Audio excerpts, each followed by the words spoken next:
जी आँख का मसला है, बड़े परेशानी है इस वजह 500 नाल की बनता शाम थोड़ी। मेरा अपना घर को नहीं, बच्ची है, ताई भी हिसाब किताब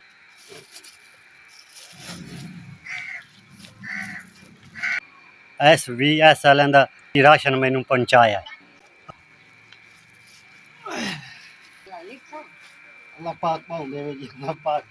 अस भाईजान मजबूर हैं, गरीब बंदे हैं, सारी मजबूरी है। 4 मेरिया बच्चियां ने, छोटी छोटियां, बंदा सादा घर कोई नहीं संगदा। सांझा डोर में रखे हुए ते उन्हां दे विच सांझ जो सानू साल डेढ़ तो बाद बई 10,000 रुपया 15,000 रुपया इहो कुछ बचदा है। गां साडी लिया रही, बाल मेरे छोटे छोटे ने। SP वाले ने है सानू राशन घरे पहुंचाया।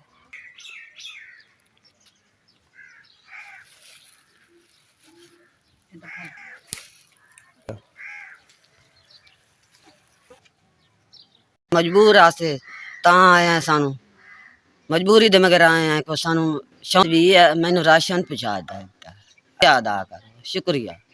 अल्लाह ताला ने आंदी टीम नू खुश रखे। अल्लाह ताला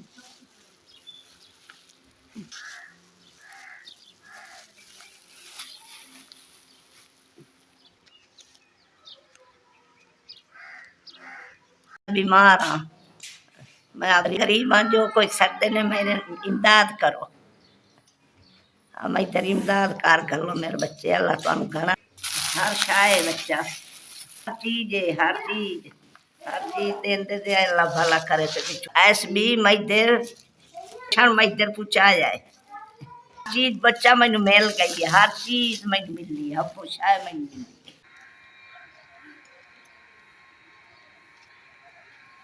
मजबूरी है भाई, कमावन वाला तो है कोई ना। 7 दियन, 1 पोत्र, 8वां पोत्र, ओ भी लिलड़ जी है। इया मेरा कमजोर है, कमा ही नहीं सकदा, राती बह के रोंदा, खर्चा पूरा ही नहीं होंदा। 500 न घ्यो वे, ये मेरी मजबूरियां सा कुछ। सलीम ऐसा में राशन पहुंचा दिता। अल्लाह अल्लाह मियां ज्यादा, अल्लाह मियां ज्यादा।